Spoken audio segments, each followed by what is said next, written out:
Hello friends, welcome to my channel KKD mathematics. तो आज हम लेकर आए हैं 12th स्टैंडर्ड का एक न्यू चैप्टर डिफरेंशिएशन। पहले मैं इंटीग्रेशन से रिलेटेड वीडियो बनाना चाहता था, पर उसे इंटीग्रेशन को हमें पढ़ने के लिए पहले डिफरेंशिएशन के बारे में जानना ज़रूरी, क्योंकि उसमें भी जो है डिफरेंशिएशन का यूज होता है। तो सबसे पहले हम जानते हैं कि डिफरेंशिएशन होता क्या है। तो इसको हम डेली लाइफ से जो है रिलेटेड करके इसके डिफिनेशन जानेंगे। तो हम सबसे पहले एक पार्टिकल लेट कर लेते हैं कि कोई पार्टिकल है, वो एक स्ट्रेट लाइन के डायरेक्शन में मूवेबल है। मान लीजिए हम कोई पार्टिकल हमारा है ये, इस पार्टिकल को किसी से दिखा दें को, मान लीजिए ए से हमने दिखाया, कोई ए पार्टिकल है हमारा, ए पॉइंट से दिखाया। अब ये जो पार्टिकल है हमारा, ये मूवेबल पार्टिकल है जो कि एक स्ट्रेट लाइन के डायरेक्शन में मूव करता है। तो स्ट्रेट लाइन की डायरेक्शन में मान लीजिए ये पार्टिकल ऐसे जाता है हमारा, ये स्ट्रेट लाइन के डायरेक्शन में मूव करता है। मान लीजिए ये यहाँ पर हमारा पॉइंट है ओ, ओरिजिन कह सकते हैं ओ को, जहाँ से स्टार्ट होगा। यहाँ से हमारा पार्टिकल स्टार्ट होता है, ये इधर भी मूव कर सकता है और इधर भी मूव कर सकता है। तो हम मान लेते हैं हमारा पार्टिकल ओ पॉइंट पर था। तो ये जो पार्टिकल है, माना इस पार्टिकल ने इसका कुछ, जब ये स्ट्रेट लाइन के डायरेक्शन में मूव करेगा तो कुछ ना कुछ इसका डिस्प्लेसमेंट होगा, विस्थापन होगा कुछ ना कुछ। तो मान लेते हैं कि वो जो विस्थापन है वो है x। यहाँ पर हम लिख देते हैं हमारा जो let displacement of particle A equal to x। जो हमारा डिस्प्लेसमेंट है ये x के इक्वल है, यानी x से इसको हम डिनोट कर सकते हैं। तो जब ये पार्टिकल हमारा पॉइंट O से किसी दूसरे पॉइंट P पर जाता है, तो मान लेते हैं कि O से P तक आने में इसको जो टाइम लगता है वो A है। Let time equal to A। जो हमारा A है वो टाइम है O से P तक आने तक का। तो P पॉइंट पर जब ये आएगा, ये पार्टिकल P पॉइंट पर आएगा, तो इसका पहले डिस्प्लेसमेंट था हमारा x। तो जो डिस्प्लेसमेंट होगा वो इस टाइम के ऊपर डिपेंड करेगा, यानी इस डिस्प्लेसमेंट को हम इस टाइम के फंक्शन में लिख सकते हैं। इसको हम इस तरह लिख सकते हैं कि x equal to F A. इसका मतलब क्या हुआ कि जो हमारा डिस्प्लेसमेंट है वो टाइम का फंक्शन है, यानी x equal to F A. तो ये तो हमारा हो गया, एक इक्वेशन हमारी बनती है ये। अब हम इसी तरह जब A पॉइंट से O पॉइंट पे था, O पॉइंट से P पॉइंट पर आता है, तो इसकी जो पोजीशन हम इसको FA से डिनोट कर देते हैं। अब मान लीजिए ये P तक आया तो FA हो गया। अब यहाँ से जब किसी अगली पॉइंट पे जाएगा या किसी अगली पोजीशन पर जाएगा, मान लीजिए यहाँ किसी अगली पोजीशन Q पर जाता है ये पार्टिकल, तो इस Q पर जो इसका वो होगा फंक्शन जो होगा वो इस तरह से बनेगा कि at point Q x equal to क्या हो जाएगा, FA प्लस H। ये हो जाएगा हमारा जो डिस्प्लेसमेंट होगा। इसको ऐसे लिख देते हैं x1 equal to FA and x2 equal to FA plus H। ऐसे इसको हम डिनोट कर देते हैं। यानी जो हमारा x1 डिस्प्लेसमेंट क्या है, ओ से पी तक आने में जो डिस्प्लेसमेंट है एफ ए, उसको हमने एफ ए से लिख दिया, और ओ से क्यू तक आने में, ओ से क्यू तक आने में एफ ए प्लस एच हो जाएगा। तो ओ से पी तक आने में एफ ए डिस्प्लेसमेंट है, ठीक है। तो ये हो गई हमारी एक बात। अब हमने जैसा कि हमने बताया कि जो हम ऐसा करते हैं कि ये जो एट पॉइंट क्यू हमने इसका डिस्प्लेसमेंट निकाला है, ये होगा ए प्लस एच टाइम पर, क्योंकि ओ से पी तक आने में पार्टिकल को ए टाइम लगता है और ओ से क्यू तक आने में मान लेते हैं ए प्लस एच लगता है। तो यहाँ पे लिख देते हैं for point Q time equal to A plus H, ये हो जाएगा हमारा टाइम। तो अब दोबारा हम रिपीट करते हैं कि जो हमारा पार्टिकल था वो ए टाइम पर उसका डिस्प्लेसमेंट था एक्स तो हमारा डिस्प्लेसमेंट है x1। तो हमारा जो ए टाइम पर उसका डिस्प्लेसमेंट था एफ ए, और ए प्लस एच टाइम पर डिस्प्लेसमेंट होगा एफ ए प्लस एच। तो इसी प्रकार जो हम निकाल लेते हैं, इस प्रकार से P और Q के बीच में हमको डिस्टेंस और वेलोसिटी ये दोनों मालूम करनी है। P और Q के बीच में हमें डिस्टेंस और वेलोसिटी निकालना है। तो सबसे पहले तो टाइम निकालते हैं कि किस टाइम पे हम लोग डिस्टेंस और वेलोसिटी निकालेंगे। तो O से P तक आने में पार्टिकल को A टाइम लगता है और O से Q तक आने में पार्टिकल को A प्लस एच टाइम लगता है। फ्रॉम O टू P जो पार्टिकल को टाइम लगता है, ऐसे लिख देते हैं from O to P time equal to A है, and from O to Q time equal to A plus H है। O से P पे आने में हमको लगता है A टाइम और O से Q तक आने में लगता है A प्लस एच। तो हमको टाइम किसका निकालना है, P से Q पर आने में। तो जब P से Q निकालेंगे तो O से Q माइनस O से P कर देंगे तो हमें P से Q तक आने में पार्टिकल के टाइम पता चल जाएगा। तो from O to P time equal to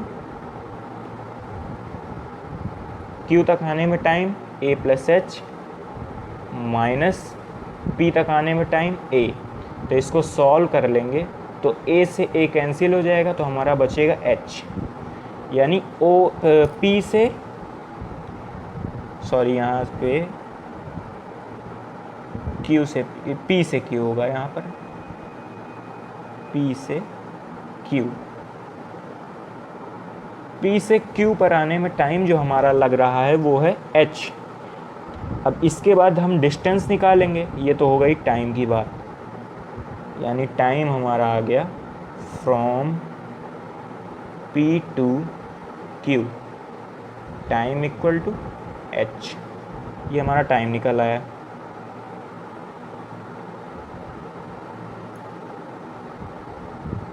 अब इसके बाद हम लोग निकाल लेते हैं डिस्टेंस। तो जब डिस्टेंस निकालेंगे तो डिस्टेंस इक्वल टू होगा, जब पार्टिकल हमारा पॉइंट O से पॉइंट P तक आता है तो उसकी डिस्टेंस जो थी वो FA रहती है।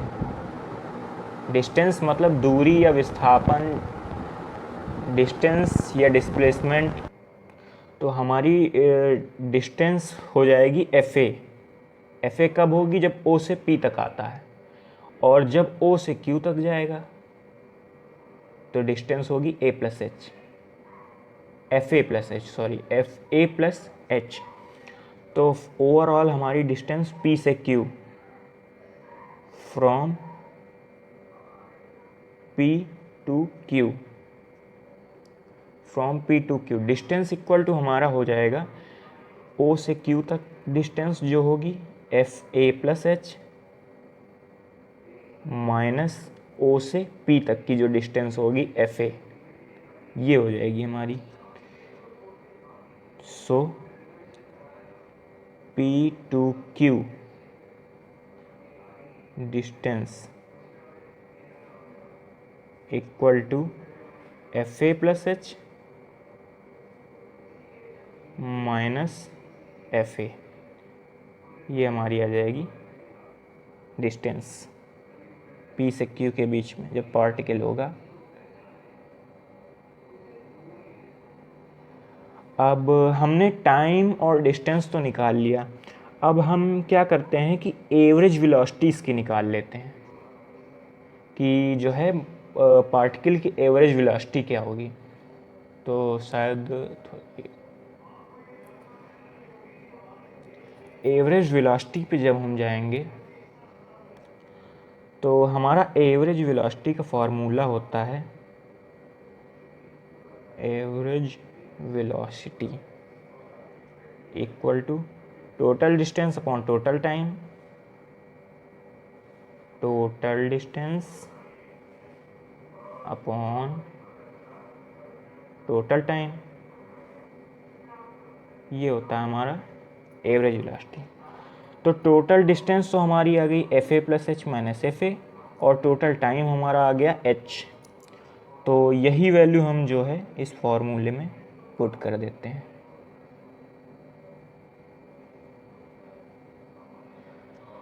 तो इस फॉर्मूले में हम दोनों वैल्यूज़ पुट करते हैं। तो इसको आप लोग चाहे स्क्रीनशॉट ले लीजिए या नोट कर लीजिए। स्क्रीनशॉट ले लीजिए, नोट करने में तो टाइम लगेगा, वीडियो लेंदी हो जाएगा। तो एवरेज वेलोसिटी का जो हमारा ये फॉर्मूला आया है इसमें हम दोनों वैल्यू को पुट कर देते हैं। तो जो हमारा ओवरऑल वैल्यू आएगी वो होगी एवरेज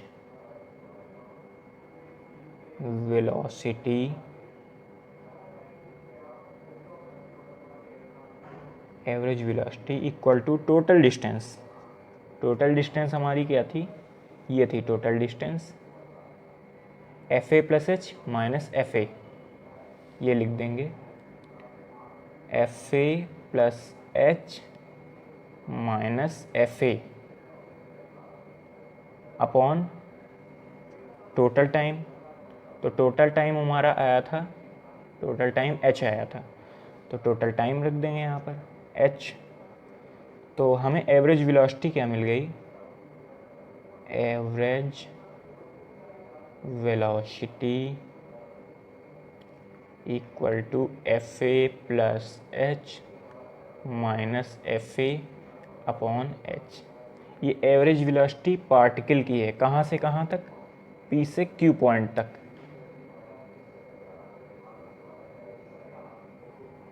ठीक है, तो अब हम निकालते हैं कि जैसे हम मान लीजिए यहाँ पर जो ये है डिस्टेंस Q पॉइंट पर है FA प्लस H और P पॉइंट पर है FA। तो यहाँ पर जो डिस्टेंस O से Q की है A प्लस H है और O से P की है A। तो ये जो H है हमारा, इस H की वैल्यू कभी भी जीरो नहीं होगी, क्योंकि अगर H की वैल्यू जीरो होती है तो ये बन जाएगा हमारा Q पॉइंट पर FA, यानी जो ये Q पॉइंट है ये P पर आ जाएगा। तो P पर आ जाएगा तो एक ही पॉइंट पर दो पॉइंट नहीं हो सकते है ना। तो इसलिए ये A प्लस H की वैल्यू कभी भी जीरो नहीं होगी। या हम यहाँ से देख सकते हैं H की वैल्यू अगर हम यहाँ जीरो रख देंगे तो एवरेज वेलोसिटी इन्फिनिटी आ जाएगी। तो इसलिए H की वैल्यू कभी भी जीरो नहीं होगी। तो H की वैल्यू जो होगी, H is very small, H जो होगा वो बहुत ही छोटा होगा। तो जो हम h की वैल्यू फाइंड जो हम करेंगे या h की वैल्यू जो हमें मिलेगी वो इतनी छोटी होगी, इतनी स्मॉल होगी कि उससे हमें ए के पास के ए के जो नियरली छोटे छोटे इंटरवल होते हैं, यानी इसको हम इस तरह कह सकते हैं कि P से Q के बीच में जो छोटे छोटे इंटरवल हैं, छोटे छोटे पॉइंट हैं, उन पॉइंटों पर हमें पार्टिकल की एवरेज वेलोसिटी अगर निकालनी है तो वो h की मदद से हम लोग निकाल सकेंगे। अरे FA की वैल्यू रख देंगे, FA प्लस h की वैल्यू जो होगी, मान लीजिए 0.2 रही, 0.00009 रही, 0.01 रही, कुछ भी रही, तो उस पर हम निकाल लेंगे। तो एवरेज वेलोसिटी की जो ये एवरेज वेलोसिटी आई है इसकी h टेंड्स टू 0 पर, इसका मतलब है h टेंड्स टू 0 यानी h 0 की तरफ अप्रोच कर रहा है, 0 की तरफ अप्रोच कर रहा है। इसका मतलब ये धीरे धीरे पॉइंट Q जो है वो P पर आ रहा है। तो h जब 0 की ओर जाएगा तो जो इसकी लिमिट ये आई है एवरेज वेलोसिटी, तो इसको हम इस तरह लिखेंगे, लिमिट h टेंड्स टू 0, यानी h टेंड्स टू 0 पर जो एवरेज वेलोसिटी होगी, यानी FA plus h minus FA upon h, ये जो एवरेज वेलोसिटी होगी यही हमारी जो है पार्टिकल का जो है वेलोसिटी कहलाएगी, पार्टिकल की वेलोसिटी a टाइम पर। ठीक है, तो time at time a velocity capital V equal to इतनी आ जाएगी। अब इसको हम दूसरी तरह डिफाइन कर सकते हैं ऐसे, dy बाई dx या dy by dx of y, इसी को हम लोग डिफ्रेंशिएशन बोलते हैं। और ये जो हमारा फार्मूला निकल के आता है v equal to limit h tends to 0 FA plus h minus FA upon h, इसको हम लोग फर्स्ट प्रिंसिपल भी बोलते हैं। हालांकि यूपी बोर्ड में तो अभी ये है नहीं सिलेबस में, तो इसको हम ऐसे ही जानते हैं। तो इसको dy बाई dx लिख सकते हैं, या हम इसको दूसरी तरह से डिफाइन कर सकते हैं अल्टरनेट मेथड से,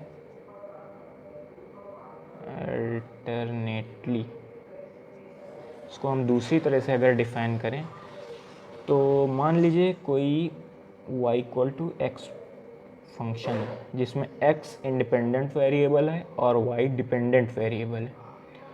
तो जो y है इसकी वैल्यू x के ऊपर डिपेंड कर रही है, तो इसको हम इस तरह कह सकते हैं कि जो इंडिपेंडेंट वेरिएबल का रेट ऑफ चेंज होता है वो जब डिपेंडेंट वेरिएबल के रेट ऑफ चेंज के रिस्पेक्ट में चेंज होता है, मतलब कि अगर हम इंडिपेंडेंट वेरिएबल का रेट ऑफ चेंज निकालें तो इसमें भी रेट ऑफ चेंज होगा डिपेंडेंट में, तो जो इसमें रेट ऑफ चेंज होता है उसी को हम लोग डेरिवेटिव बोलते हैं। और यहाँ पर भी ये जो आएगा ये डेरिवेटिव होगा, जिसको हिंदी में हम लोग अवकलज बोलते हैं, अवकलज। और ये जो पूरी प्रक्रिया हम लोग करते हैं इसको जो है हम लोग अवकलन बोलते हैं।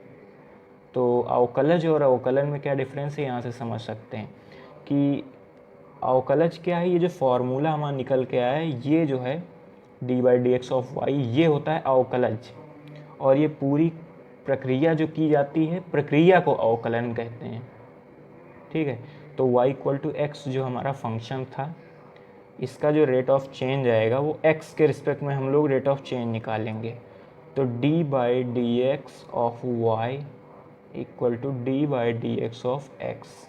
अब हम लोग अभी एक फार्मूले से रिलेटेड डिफरेंशिएशन इंटीग्रेशन दोनों का मिलाकर मैं डाल दूँगा, तो उसमें फार्मूले सारे लिखे होंगे। तो D by D X of x होता है 1, यानी y का जो रेट ऑफ चेंज हमें मिला, यानी डेरिवेटिव जो y का मिला वो हुआ 1।